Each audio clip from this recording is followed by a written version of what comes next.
$2 billion package.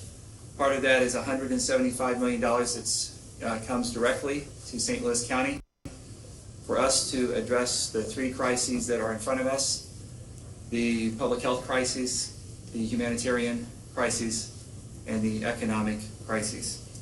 We will be focused on saving lives, providing residents with their basic needs, and reviving the economy. While this is a large sum of money, it can only be used for COVID-19 related events. It must be approved by the federal government. It must pass the test of the Inspector General. And in the next week, we will see rules and regulations from the federal government on exactly what it means to be COVID-19 related. Any money that we do not use by December 31st must be returned to the federal government. Earlier this week, I asked the County Council to create a special fund to receive this CARES Act money. I also asked that we create a web portal so that we will have a transparent way to watch in real time as these expenditures are made. We already have expenses dating back to March 1st that are eligible for reimbursement from this federal stimulus money. And that's important because, like all local governments, like our state government, who depend in part on sales tax, we will have less revenue this year than we expected, and our budget will be short. The money that we have spent on this emergency response that was not budgeted can be reimbursed from this federal stimulus money, and we will start the process of doing that and try to return those funds to our Treasury. This will be transparent. This web portal and accountability process is good government, and this is the right thing to do. To create this fund, there's legislation before the County Council to do so. We will hope for swift approval at their meeting on Tuesday, and if that happens, we will begin very promptly buying tests, and more tests. Tests that will help sick people, help them get the care that they need, but also help us set up the infrastructure, a robust testing environment and case management environment, contact tracing environment that will allow us to reopen our economy here locally. When I asked to establish this fund, I recognized the impact of the COVID-19 virus on our underserved communities. We've seen this virus hit extraordinarily hard in our African American communities, not just here locally, but across the country. We need to stop the inequities in the provision of health care in our underserved communities. This COVID-19 virus shines a spotlight on those inequities.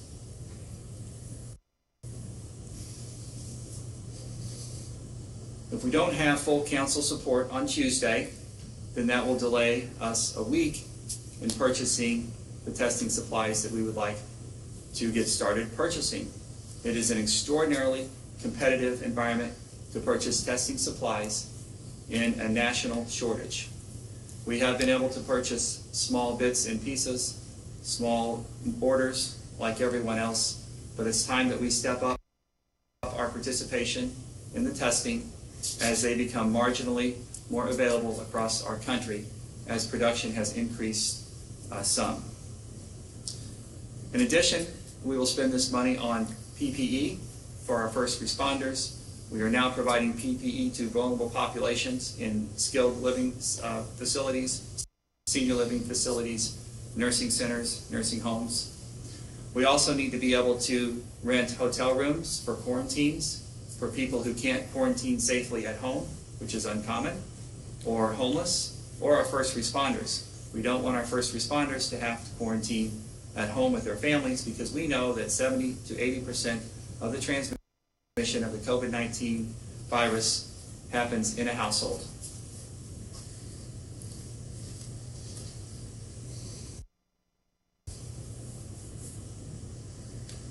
I'm also thrilled to recognize that Cindy Brinkley will be joining our team.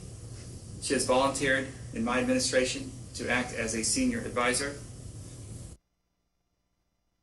I know that she will help us do whatever is necessary to make sure that the county accepts these funds and spends them in a responsible way that is transparent and that is consistent with the federal regulations. So we are not put in the position of having to return any money that was not spent appropriately, but we were also able to get those funds in the hands of people who need them as quickly as possible. She will lead a group of different backgrounds, different perspectives, and we'll look at this spending through an equity lens to make sure that we respond to this crisis in a swift and responsible way and get the maximum benefits to our citizens. I don't expect perfection, but I demand integrity, transparency, and compassion. Cindy has built her career on these three pillars. Her resume in the private sector is uniquely qualified and qualifies her for this challenge. She has built a career on transformational leadership.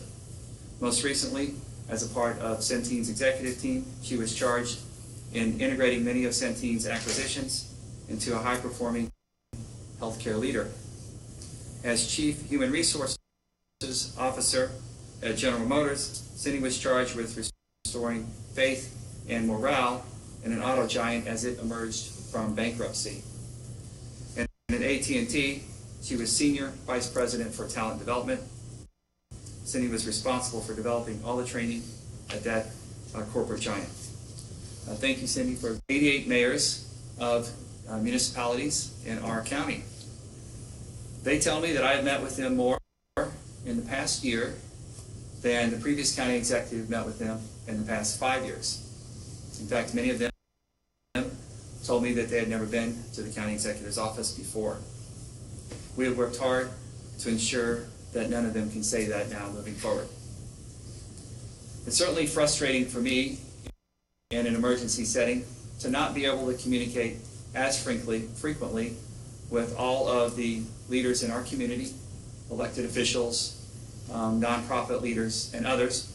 We are doing the best that we can in this emergency with limited ability to meet, and those meetings are held virtually.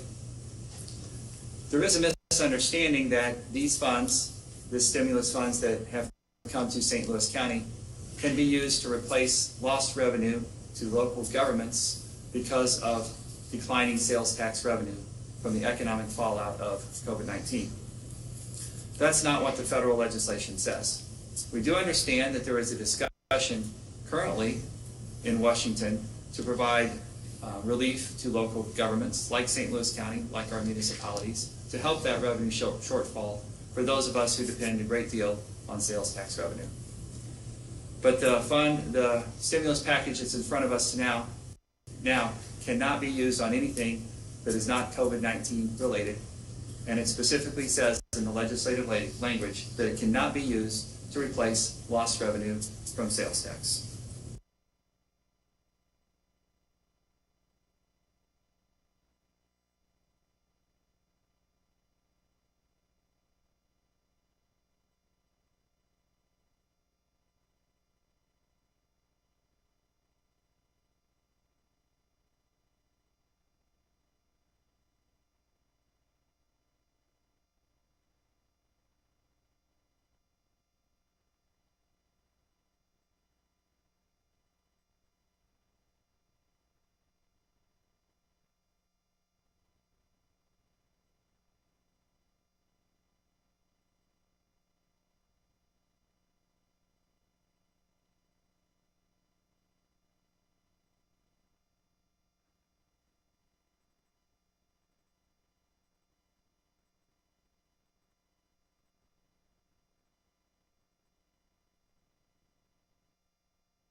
Depend a great deal on sales tax revenue. But the stimulus package that's in front of us now cannot be used on anything that is not COVID-19 related, and it specifically says in the legislative language that it cannot be used to replace lost revenue from sales tax.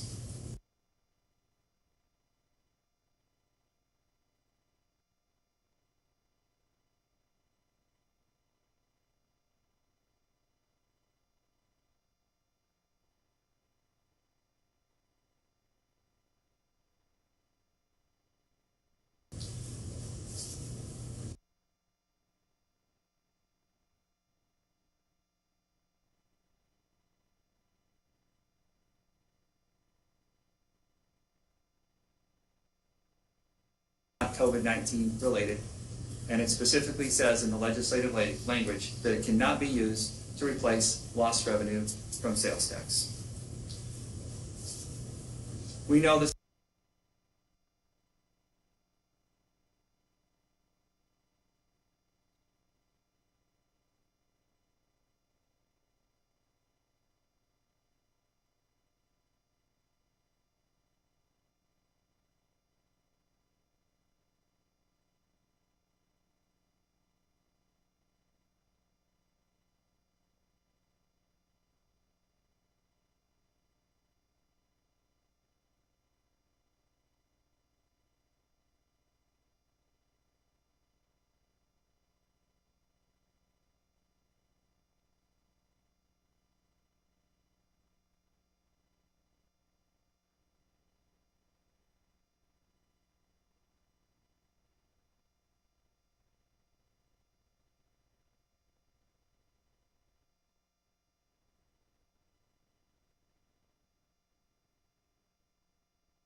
It's a privilege for me to be a part of this, and I know I'll be tapping into a lot of expertise around the county and getting input from many, so I appreciate the opportunity. Thank you. Thanks.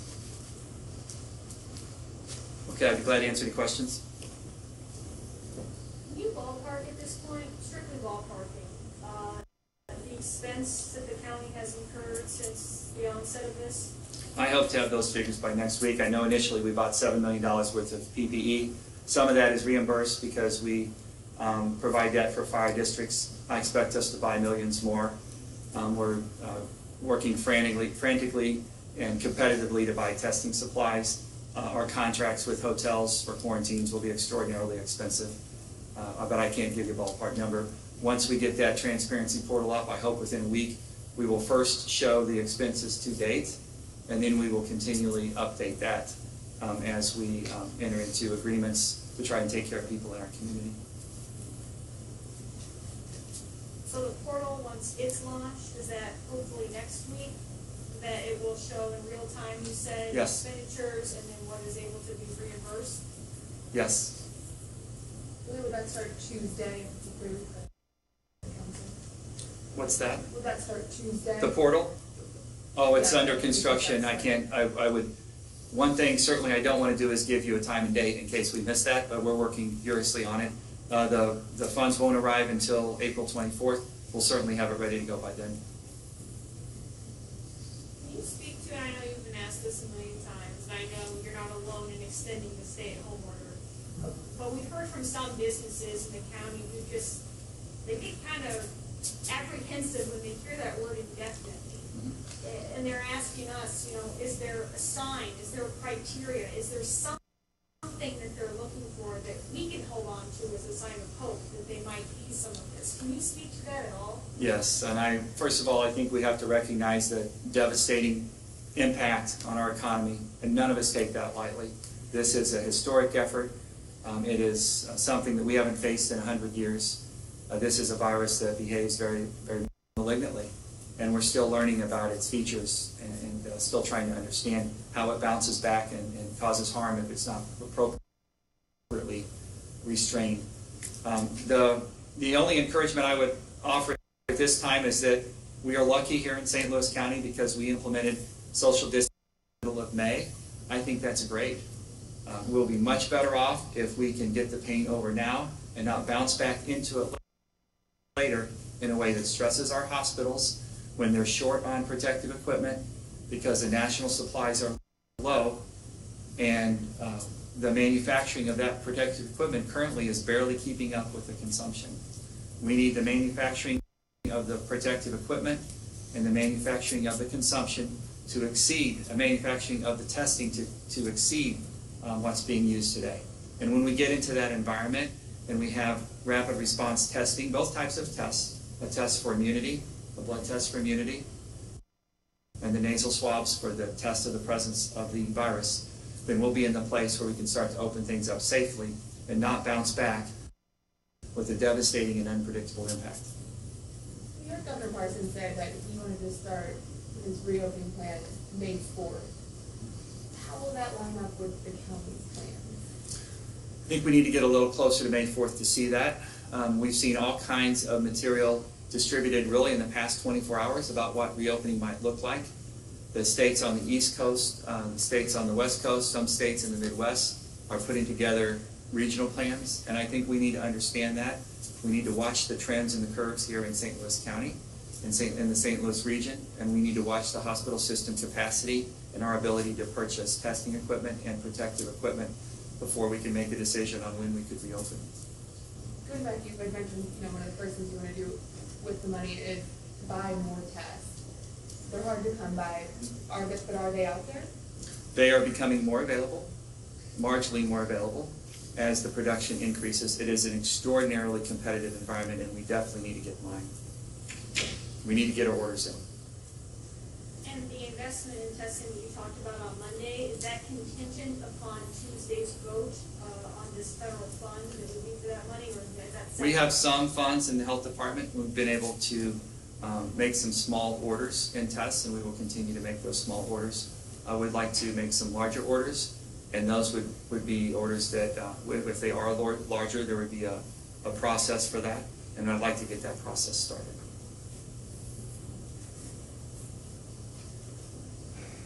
Any other questions?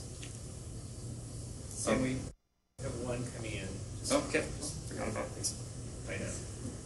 Getting 3 dots, so.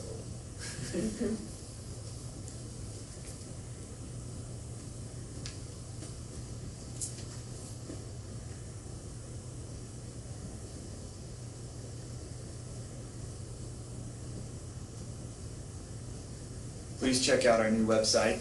It does have some new features, a little bit easier to navigate, and the language feature actually is pretty neat. We did work with a lot of partners to get this established. You can learn some different languages though. You can practice some different languages if you like. So Sam, we have a question from Rebecca at the St. Louis American. What percentage of the testing supplies will be focused on going to the African American community, which has been hardest hit?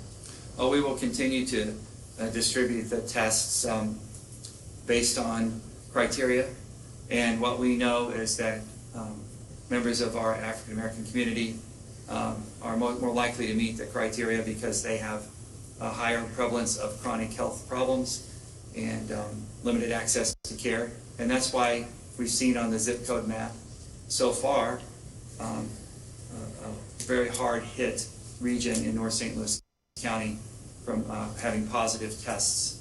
And we know from our reports in our hospitals that we're seeing a lot of African American patients hospitalized. But we will continue to distribute this, our testing equitably. That is a priority of my administration. Every complex policy question that has come before me in the past year has been viewed through a lens of equity, and we will continue to do that, certainly in this crisis. But it's not just testing supplies that need to be focused in the areas of highest need, but it's also care. And that's something that we're working on very closely in the public health department, but I think that is even more critical to make sure that the care, the resources, the outpatient centers to evaluate patients with symptoms of COVID-19 are in the areas where they're needed the most. We'll be working very closely with our health systems, with our regional partners, with the FQHCs to make sure those resources are there. The question about percentages, we'll match needs with resources, but we do recognize that the African American community has been hit really hard, and we're going to focus on that as a county. I have one other question. It sounds like there's a lot riding on next Tuesday. What happens if we can't reach a common consensus about this fund for federal dollars? What happens then next? You said Well, it's a delay. It delays us a week, and we wait another week, and we have another vote. To approve this funding, to approve the acceptance of this emergency fund, like every other body in our country has done, approve the acceptance of the emergency fund, to put it into place to draw down from it with a transparency portal, with a compliance plan, with oversight by the U.S. Inspector General, and the threat of having to recover that money if we spend it the wrong way. We're doing it like everyone else does. If it takes us an extra week to do that, it's unfortunate, but we will move forward. And we will buy as much, we will get as much orders in for testing supplies as we can with available funds that we can find, and we'll move forward.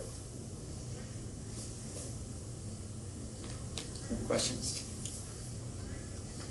Okay, thank you.